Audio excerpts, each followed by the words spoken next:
Hello guys, कैसे हैं आप लोग। जैसा कि आप लोग जानते हैं कि हम क्लास 10 साइंस 2023 के सेट्स को कर रहे थे।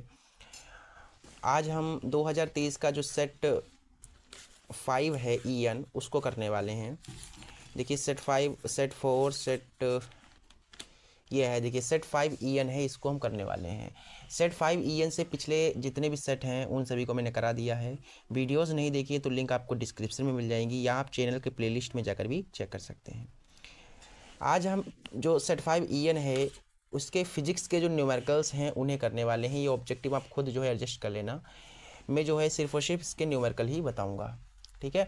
बहुत ज़्यादा इंपॉर्टेंट न्यूमेरिकल्स हैं, ऐसे न्यूमेरिकल्स हैं जो आपने अभी तक नहीं किए होंगे, और जो 2023 के सेट हैं उन सभी को कर लीजिए, जिससे कि बोर्ड एग्जाम में आपकी कोई भी क्वेश्चन ना छूटें। और ऐसे आपको क्वेश्चन मिलते हैं, सेट्स करने से फ़ायदा ये होता है कि आपको कुछ ऐसे क्वेश्चन देखने को मिलते हैं जो आपने नहीं किए होते हैं, और आपको आइडिया लग जाता है कि बोर्ड एग्जाम में किस टाइप से क्वेश्चन आते हैं, ठीक है। तो आई होप क्या समझ गए होंगे कि जो सेट्स को करना कितना इंपॉर्टेंट है। चलिए पहले क्वेश्चन को देख लेते हैं क्या है। देखिए पहला क्वेश्चन इसमें है, क्वेश्चन आपको स्क्रीन पर दिख जाएगा, वहाँ पर देखिए कह रहा है कि एक अवतल दर्पण की वक्रता त्रिज्या 4 सेंटीमीटर है, इसके सामने एक वस्तु 15 सेंटीमीटर दूरी पर रखी है, प्रतिबिंब की स्थिति बताइए तथा इसका किरण आरेख बनाइए। चलिए क्वेश्चन जो है बहुत ही आसान है, कुछ नहीं, जैसे इसमें कुछ चीज़ें दी हुई हैं और आपको क्वेश्चन नंबर हमारा 1 है। देखिए इसमें गिवन क्या है उसको पहले लिख लेते हैं, प्रॉपर तरीके से करेंगे, बिल्कुल जैसे बोर्ड एग्जाम में करना है वैसे ही करेंगे। वक्रता त्रिज्या हमें दी हुई है, ठीक है, अवतल दर्पण है और अवतल दर्पण की वक्रता त्रिज्या R दी हुई है। R हमें दी हुई है 40 सेंटीमीटर। आपको पता होगा कि अवतल दर्पण होता है तो सभी के सभी जो साइन होते हैं वो माइनस में लेते हैं, तो ये माइनस में लेना पड़ेगा आपको। R बराबर दिया गया है तो जैसे R दी जाए वैसे ही आप F निकाल लीजिए। तो फार्मूला होता है R बराबर 2F। ये त्रिज्या, वक्रता त्रिज्या और फोकस में संबंध होता है। यहाँ से जो है R रखेंगे आप और F का मान निकाल लेंगे। देखिए R कितना है, माइनस का 40 है, और देखिए ये कितना है 2F है, 2 दूना 4। यानी कि कहने का तात्पर्य ये है कि जो F बराबर आया है कितना आया, माइनस का 20 सेंटीमीटर, ठीक है। तो F जो आ गया वो माइनस का 20 आ गया।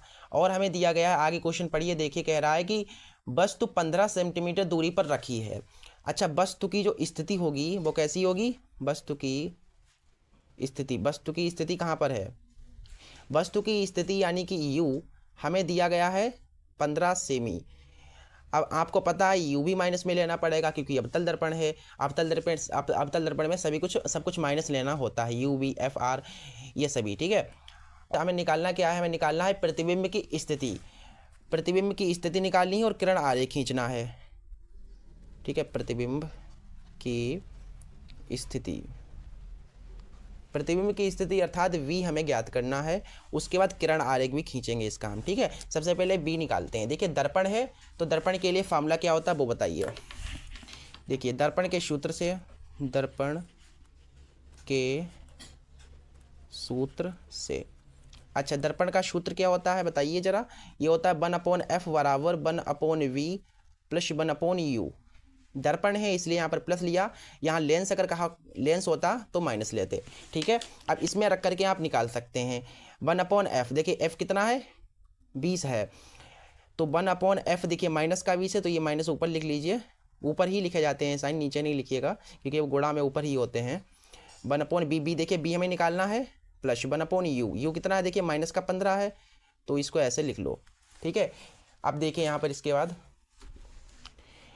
1/, ये माइनस का है 1/V प्लस माइनस क्या हो जाएगा, माइनस हो जाएगा। और आप यहाँ से 1/V को यहीं पर रोकिए, बराबर हमारे कितने हैं, माइनस का 1/20 है, ये माइनस पंचांतर करेंगे तो चिन्ह चेंज हो जाएंगे, ठीक है। इतना क्लियर है। आगे देखिए 15 एकम कितना हो जाएगा, 15 हो जाएगा, और 20 एकम कितना हो जाएगा, 20 हो जाएगा।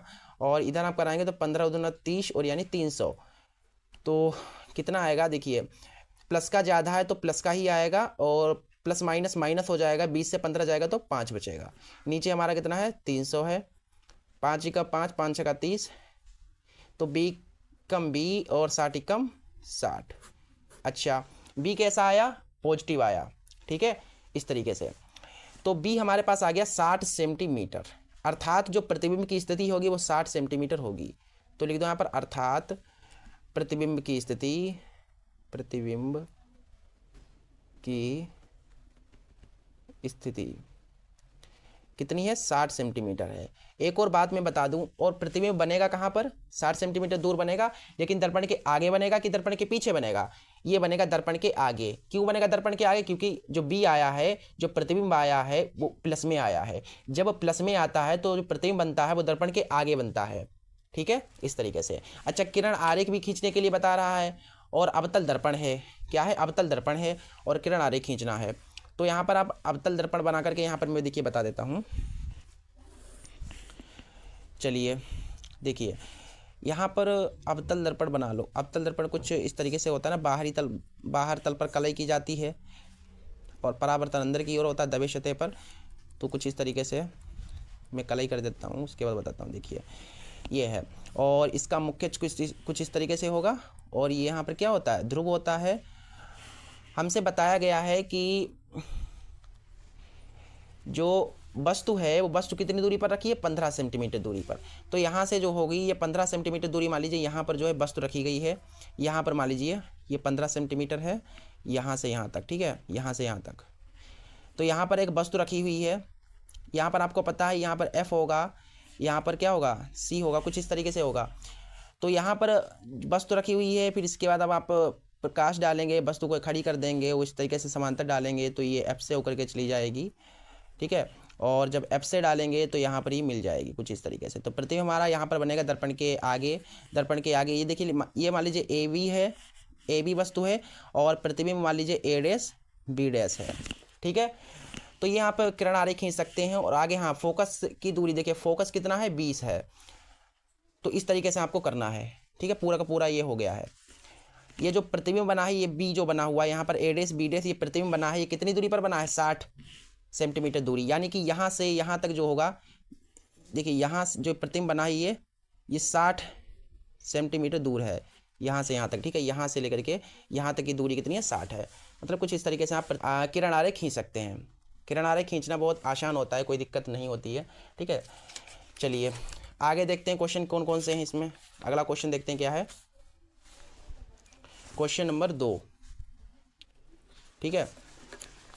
देखिए इसमें क्या है, क्वेश्चन आपको स्क्रीन पर दिख रहा होगा, वहाँ पर देखिए, कह रहा है कि प्रतिबिंबों को बनने को दर्शाने वाले किरण आरेख खींचिए। क्वेश्चन में 2 दिए गए हैं और स्थिति इस तरीके से दी हुई है। देखिए क्या है, पहला, वस्तु अभिसारी लेंस के सामने, अभिसारी लेंस बोल रहा है, अभिसारी, ठीक है, लेंस के सामने फोकस F तथा प्रकाशिक केंद्र O के बीच रखी हो। अच्छा, अभिसारी बोल रहा है, अभिसारी का मतलब क्या होता है, उत्तल। तो उत्तल लेंस बोला गया है, ठीक है। अभिसारी लेंस का मतलब यही होता है, उत्तल। तो अभिसारी लेंस का दूसरा नाम उत्तल होता है। देखिए पहला जो इसका पार्ट है, किरण आरेख ही हमको खींचना है। कह रहा है कि जो वस्तु है वो फोकस F तथा प्रकाशिक केंद्र, जो प्रकाशिक केंद्र है, प्रकाशिक केंद्र O के बीच रखी हो। पहला पार्ट इसमें कह रहा है कि कोई जब वस्तु F और प्रकाशिक केंद्र O के बीच में रखी होगी तो कैसा प्रतिबिंब बनेगा, और किरण आरेख खींचकर बताना है। देखिए अभिसारी लेंस पहले बना लो, अभिसारी लेंस यानी उत्तल लेंस बना लो पहले तो। देखिए ये मैंने उत्तल लेंस यहाँ पर बना लिया, ठीक है। ये उत्तल लेंस है, क्योंकि उत्तल लेंस जो होता है आपको पता है इस तरीके से होता है, किनारे पर जो होता है दबा हुआ होता है, पतला होता है, और बीच में मोटा होता है। उत्तल लेंस कुछ इस तरीके से होता है, ठीक है। ये उत्तल लेंस है, उत्तल लेंस, उत्तल लेंस या अभिसारी लेंस, अभिसारी लेंस। अब देखिए कुछ यहाँ पर इसका प्रकाशिक केंद्र कहाँ पर होगा, यहाँ पर होगा, ओ यानी प्रकाशिक केंद्र ये है। और इसका पहले मुख्यच बनाओ, पहले मुख्यच बना लो इस तरीके से, ठीक है। ये मुख्यच है, यहाँ पर F होता है, और यहाँ पर फोकस का दुगना बनता है, 2F होता है। और इधर भी सेम ही होता है, देखिए इधर है F तो इधर F' मान लीजिए, और इधर 2F' होता है, मतलब दुगना, इस तरीके से, ठीक है। देखिए कहाँ पर वस्तु को रखना है हमें, F ये और प्रकाशिक केंद्र O ये, F और O के बीच में कोई वस्तु रख देनी है। चलिए मैं यहाँ पर इस तरीके से रखता हूँ, ये मैंने वस्तु को कुछ इस तरीके से रख दिया, ठीक है। ये वस्तु हमारी A V है, इसके बाद देखिए कैसे करते हैं। पहले तो आप जो है इस मुख्य अक्ष के समांतर किरण डालेंगे ऐसे, तो आपको पता है ये फोकस से होकर के चले जाएगी, ये जो इस तरीके से, ये फोकस एफ यहाँ पर है, ठीक है, ये एफ डैश इस तरीके से। कहने का मतलब यही होता है कि मुख्य अक्ष के जब इस मुख्य अक्ष के समांतर डालते हैं तो ये फोकस से होकर के जाता है। अब इसके बाद कैसे करेंगे, इसके बाद आप देखिए यहाँ से डालेंगे, यहाँ से प्रकाशिक केंद्र से किरण को गुजारेंगे, देखिए इस तरीके से हो गया। और ये देखिए जब प्रकाशिक केंद्र से कोई किरण डालते हैं तो जिस मार्ग से वो जाती है उसी मार्ग में वापस लौट आती है, तो इस तरीके से होगा। और आप देखेंगे कि जो ये किरणें हैं ये कभी भी नहीं मिलेंगी, कहीं भी नहीं मिलेंगी, ये लगातार चलती रहेंगी। तो जॉइंट फिर कहाँ पर होगा, देखिए यहाँ पर जॉइंट होगा, ये कुछ इस तरीके से जाएगा और ये वाली किरण अगर हम देखें तो इधर से जाकर के कहीं पर यहाँ पर मिल जाएंगी, ये कहीं यहाँ पर मिल जाएंगी, देखिए इस तरीके से ये, और ये वाली यहाँ पर, मतलब प्रतिबिंब हमारा यहाँ पर बनेगा, प्रतिबिंब हमारा सीधा बनेगा ए डैश और इसे बी डैश मान लीजिए। देखिए प्रतिबिंब कैसा बना, इस तरीके से आपको देखिए किरण आरेख पूरा का पूरा खिंच गया है, इसी तरीके से खींचना है, क्योंकि आपको पता है देखिए ये वाली कहीं पर मिलेंगी नहीं, तो प्रतिबिंब तो कहीं ना कहीं पर बनेगा, तो यहाँ पर देखिए बनेगा इस तरीके से, आप देखें तो ये यहाँ पर मिल जाएंगी। और प्रतिबिंब कैसा बना, बस उससे बड़ा बना और सीधा बना, ठीक है, इस तरीके से जो है इसका किरण आरेख खींचेगा। अगला दूसरा देखिए, इसी का दूसरा, उसमें कहा गया है कि फोकस एफ तथा 2f के बीच रखी हो, एफ व 2f के बीच अच्छा चलिए f और 2f के बीच, अब की बार हमको यहाँ से यहाँ देखिए f और 2f के बीच में रखना है, तो कैसा होगा देखिए, आपको पहली लेंस तो अभी सारी लेंस ही है, उत्तल लेंस ही है, तो उत्तल लेंस पहले क्रिएट कर लो इस तरीके से। और इसका जो होगा यहाँ पर प्रकाशिक केंद्र O होगा और मुख्य अक्ष बना लो, ये मुख्य अक्ष बना लिया कुछ इस तरीके से, ठीक है। और यहाँ पर क्या होता है, F होता है और यहाँ पर 2F होगा, यहाँ पर F डैश होगा और यहाँ पर 2F डैश होगा, इधर अनंत है, ठीक है, अनंत है, इस तरीके से पूरा का पूरा होता है। अब देखिए कैसे खींचना है, वस्तु को कैसे रखते हैं, वस्तु को रखना है देखिए F और 2F के बीच, F और 2F के बीच रख दो कोई वस्तु, तो मैंने ऐसे रख दी वस्तु को, ठीक है, इस तरीके से मैंने रखी हुई है, ये मान लीजिए AV है। तो सर्वप्रथम आप क्या करेंगे, देखिए सर्वप्रथम तो आप यही करेंगे कि इसके समांतर डालेंगे किरण, मुख्य अक्ष के समांतर, इसके समांतर डालेंगे तो ये फोकस से होकर के चली जाएगी। आपको जो है स्केल से खींचनी है, ये टेढ़ी बेढ़ी थोड़ी हो रही हैं क्योंकि मैं स्केल को यूज़ नहीं कर रहा हूँ, आपको स्केल बिल्कुल यूज़ करके करनी है। इसके बाद आप क्या करेंगे, यहाँ से प्रकाशिक केंद्र से डालेंगे तो फिर वही कंडीशन बन गई बिल्कुल सेम, ठीक है, तो वही बनेगा वैसा ही चित्र, कहीं पर रखो प्रतिबिंब वैसा ही बन रहा। देखिए यहाँ पर जो है जॉइंट हो गई, देख लीजिए आप, कुछ इस तरीके से डाली मैंने और यहाँ से, ठीक है, तो प्रतिबिंब कहाँ पर बनेगा, देखिए ऐसे होगा फिर, और फिर ये यहाँ पर कहीं पर मिल जाएगा, तो सेम बिल्कुल बनेगा जैसा ऊपर वाला बना वैसा ही ये बनेगा, ठीक है। हाँ, तो इस तरीके से जो है किरण आरेख खींचने होते हैं। ये वस्तु हमारी यहाँ पर बनेगी ए डैश मान लीजिए, इसे बी डैश मान लीजिए, इस तरीके से बनेगी, क्लियर है, बिल्कुल ऊपर वाले के जैसा ही यहाँ पर बनेगा, ठीक है। चलिए आगे देखते हैं, ठीक है। अब अगला क्वेश्चन क्या है देखते हैं। अगला क्वेश्चन कह रहा है कि तीसरा क्वेश्चन है, कह रहा है कि नीचे दिए गए परिपथ में, ये नीचे परिपथ दिया गया है, 10 ओम, 40 ओम, 30 ओम, 20 ओम, 60 ओम के 5 प्रतिरोध एक 12 वोल्ट की बैटरी से दिखाए अनुसार जुड़े हुए हैं। ये इस तरीके से 12 वोल्ट की बैटरी से जुड़े हुए हैं, ये प्रतिरोध हैं कुछ, ठीक है। गणना करनी है परिपथ में कुल प्रतिरोध कितना होगा और परिपथ में प्रवाहित संपूर्ण धारा। चलिए ये क्वेश्चन आसान है वैसे तो मैंने इस क्वेश्चन को उतार लिया है। अब देखिए पहला क्वेश्चन क्या कह रहा है, पहला क्वेश्चन इसमें कह रहा है कि परिपथ में कुल प्रतिरोध कितना होगा, इस पूरे के पूरे परिपथ में कुल प्रतिरोध कितना है। देखिए हमें क्या निकालना है, कुल प्रतिरोध मुझे R ज्ञात करना है। चलिए कैसे होगा, बहुत आसान है। देखिए पहले तो आप देखिए, चूँकि 10 ओम और 40 ओम, 10 ओम और 40 ओम कौन से क्रम में है, ये वाले समांतर क्रम में है, ऐसे होते हैं समांतर क्रम में, तो ये कौन से क्रम में, समांतर क्रम में है, समांतर क्रम में है। अच्छा, अगर ये समांतर क्रम में है तो कंडीशन क्या होती है समांतर क्रम के लिए, समांतर क्रम के लिए अगर समांतर क्रम में कोई चीज़ होती है तो तुल्य प्रतिरोध निकालना होता है। तो मान लीजिए तब देखिए, पहले देखिए 10 ओम और 40 ओम कौन से क्रम में, समांतर क्रम में है। तब तुल्य प्रतिरोध कैसे निकालेंगे, तुल्य प्रतिरोध यहाँ पर कितना प्रतिरोध बह रहा है वो हम कैसे निकालेंगे। निकालने के लिए फार्मूला होगा 1/, मान लीजिए ये वाला तुल्य प्रतिरोध R डैश है और इन्हें आप उल्टा कर देंगे, जैसे 1/10 प्लस 1/40। जिनका निकालना होता है उन्हें इस तरीके से लिख लेते हैं। कंडीशन पता है ना समांतर क्रम की, समांतर क्रम की कंडीशन मैंने बताई थी। ये भी देखिए यहाँ पर समांतर क्रम की कंडीशन होती है कि मान लीजिए R1 और R2 कौन से क्रम में है, समांतर क्रम में है। सपोज कीजिए समांतर क्रम में है तो जो तुल्य प्रतिरोध होगा वो होगा, इनको उल्टा करने पर R1 प्लस 1/R2 उल्टा कर देना है और फिर उनको जोड़ देना होता है। तो यही जो होती है ना समांतर क्रम की कंडीशन होती है, ठीक है। अब देखिए यहाँ से कैसे निकलेगा, 1/R डैश बराबर 40 × 40, 10 × 10 और इधर हो जाएगा नीचे 400। तो 1/R डैश बराबर 40 और 10 50 बटा 400 और ये 0 से 0 कट जाएगा, 5 × 5 5 × 40। R डैश की गुणा कराएंगे तो R डैश कम R डैश 8 × 8। तो जो यहाँ का जो प्रतिरोध होगा यहाँ का वो कितना होगा, 8 ओम होगा। अब यहाँ का निकाल लीजिए, 30 ओम 20 ओम और 60 ओम ये भी समांतर क्रम में है। तो ये भी समांतर क्रम में है तो लिख दीजिए यहाँ पर, चूँकि 30 ओम 20 ओम और क्या 30 ओम 20 ओम और 60 ओम समांतर क्रम में है, समांतर क्रम में है।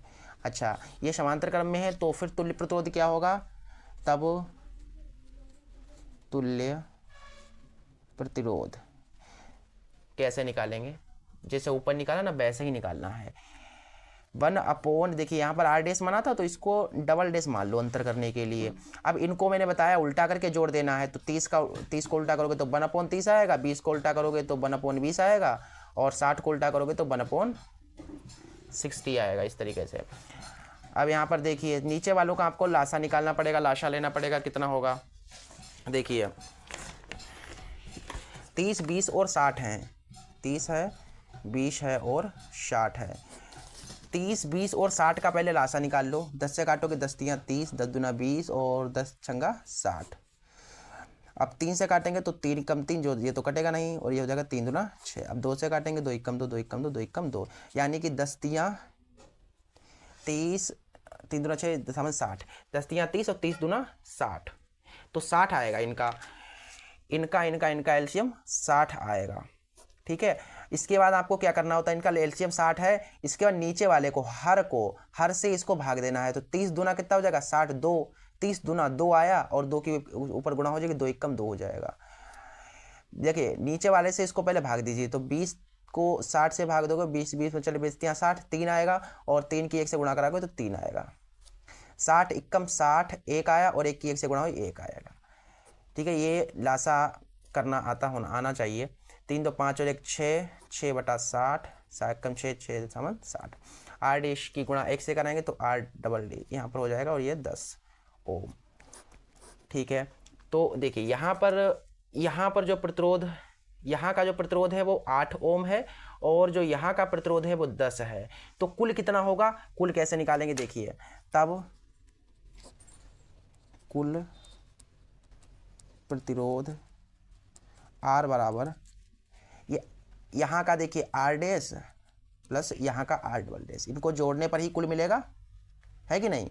यहाँ का अगर 8 है और यहाँ का 10 है तो 8 और 10 कितना हो जाएगा सब टोटल, हमसे पूरा का पूरा निकालना है। तो 8 और 10 कितना हो जाएगा, 18 हो जाएगा। तो सिंपली यही मैं कर रहा हूँ, सॉरी R बराबर देखिए ये 8 आया और ये कितना आया 10 आया। कहने का मतलब 8 और 10 18 ओम, यानी कि पूरे के पूरे परिपथ में 18 ओम प्रतिरोध है, ठीक है। चलिए अब इसका जो है पार्ट 2 देख लेते हैं। पार्ट 2 में हम पे धारा पूछी गई है, है इसमें पूछ रहा है कि परिपथ में प्रवाहित संपूर्ण धारा, परिपथ में प्रवाहित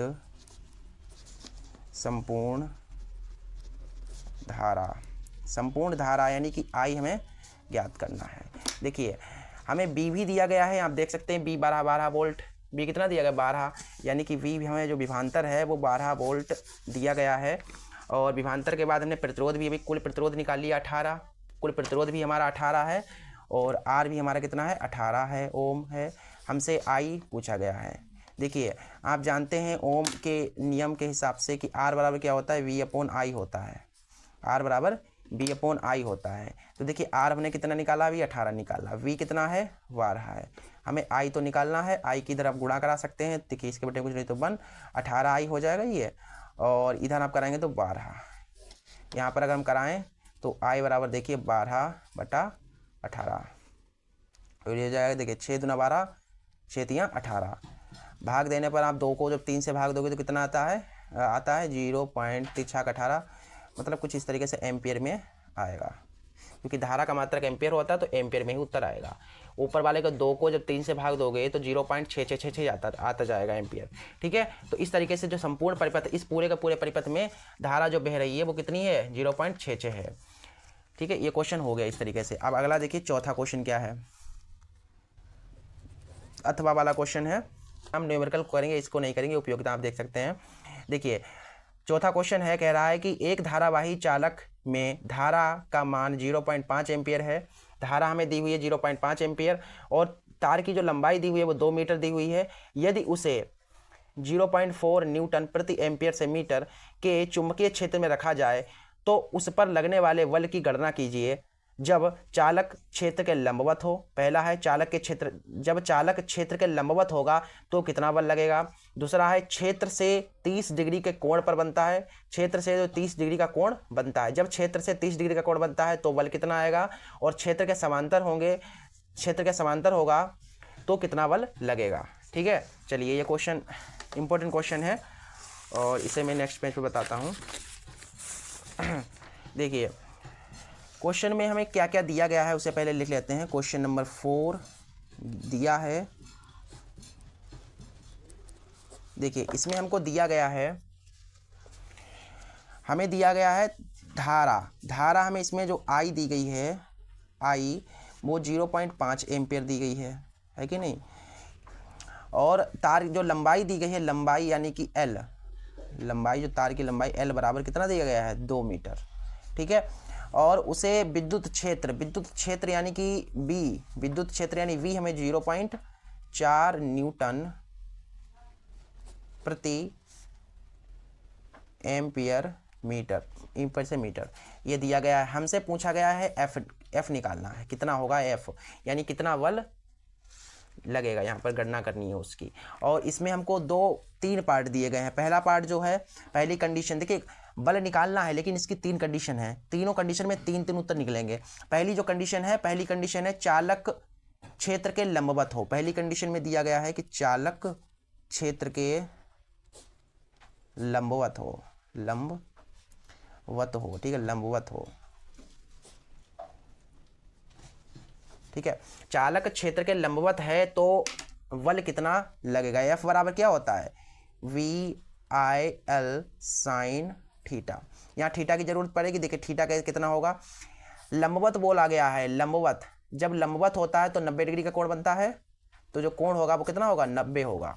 अब देखिए एफ बराबर वी कितना है 0.4, आई कितना है, आई देखिए 0.5 है, 0.5 है, और VIL कितना है 2 है, और देखिए साइन थीटा कितना है 90 है। ठीक है, इतना क्लियर है। अब देखिए एफ बराबर पॉइंट काटेंगे 10 बढ़ेगा, इसका पॉइंट काटेंगे तो 10 बढ़ेगा, और ये 5 एकम 5 5 दूना 10, 2 से 2 कट जाएगा, और 2 दूना 4, 2 पंचे 10। कहने का मतलब एफ बराबर हमारा आया 2/5 गुणा साइन 90 का मान कितना होता है 1 होता है। तो एफ बराबर देखिए 2 को जब आप 5 से भाग दो कितना आएगा, जो 5 को 20 इतना। ठीक है, तो हमारे पास जो बल आया है वो कितना आया 0.4।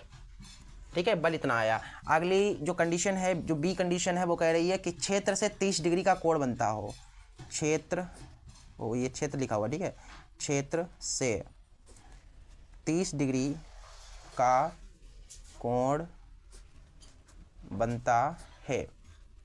अब की जो थीटा है वो 30 डिग्री है, फार्मूला वही है, सेम ही है फार्मूला। देखिए एफ बराबर वी हमारा कितना था, वी देखिए यहाँ पर 0.4 है, ठीक है, और आई हमारे 0.5 है, और एल हमारा 2 है, और अब की बार हमको थीटा जो है 90 नहीं, अब की बार 30 लेना है, ठीक है। तो देखिए कितना आएगा, पॉइंट काटेंगे 10 बढ़ेगा, पॉइंट काटेंगे 10 बढ़ेगा, 5 1 5, 5 दूना 10, 2 से 2 कट जाएगा, 2 दूना 4, 2 पंचे 10। ये क्या कर देता हूँ मैं बार बार, देखिए 2/5, और साइन 30 का मान कितना होता है 1.2, 2 से 2 कट जाएगा, और जब आप 1 को 5 से भाग दोगे तो 0.1 आएगा, नहीं 0.2 आएगा, कितना आएगा 0.2, क्योंकि 5 दूना 10 हो जाएगा ना, 0.2। 1 को 5 से भाग देने पर 0.2 आ रहा है, ठीक है, एन में, ठीक है। इस तरीके से ये बल कार्य करेगा। तीसरी कंडीशन और एक है, इसमें तीसरी कंडीशन भी दी गई है, देखिए तीसरी कंडीशन क्या है, कह रहा है कि समांतर हो, क्षेत्र के समांतर। अच्छा, क्षेत्र के जब समांतर होता है तो याद रखना थीटा जो होगा वो कितना होगा, 0 होगा, कितना होगा 0 डिग्री होता है। समांतर है ना, तो समांतर में कोई कोण बनेगा ही नहीं, है कि नहीं, समांतर है तो कोई कोण नहीं बनेगा, तो यानी कि 0 होगा कोण। तो भाई फार्मूला बी बराबर क्या है भाई, एफ बराबर VIL साइन थीटा, ठीक है। एफ बराबर देखिए बी कितना है 0.4 है, आई कितना है, आई 0.5 है, एल हमारा एल 2 है, साइन थीटा की जगह पर 0 डिग्री। अब देखिए कितना आता है, ये हमारा कुछ इस तरीके से अभी सोल्व नहीं करते हैं, चलिए आपको बात बताता हूँ, ये भी इसका कारण क्या है, मैं इसको सोल्व नहीं कर रहा हूँ। साइन 0 का मान 0 होता है, तो जब आप इसको सिंप्लीफाई करेंगे तो 0 से गुणा होगी तो 0 ही आ जाएगा, ठीक है। कितना आ रहा है, 0 आ रहा है, 0n, ठीक है। कहने का मतलब जब आप यहाँ पर 0 से गुणा कर देंगे तो यहाँ पर सिंप्लीफाई करने का क्या फ़ायदा भाई, तो 0 ही आएगा, ठीक है। तो इस तरीके से जो है हमने जितने भी न्यूमेरिकल थे इसके सभी के सभी कंप्लीट कर लिए हैं फिजिक्स के, और अगली बार हम क्या करेंगे, ये सेट 6 EO के फिजिक्स के न्यूमेरिकल्स को पढ़ेंगे, ठीक है। तब तक के लिए धन्यवाद।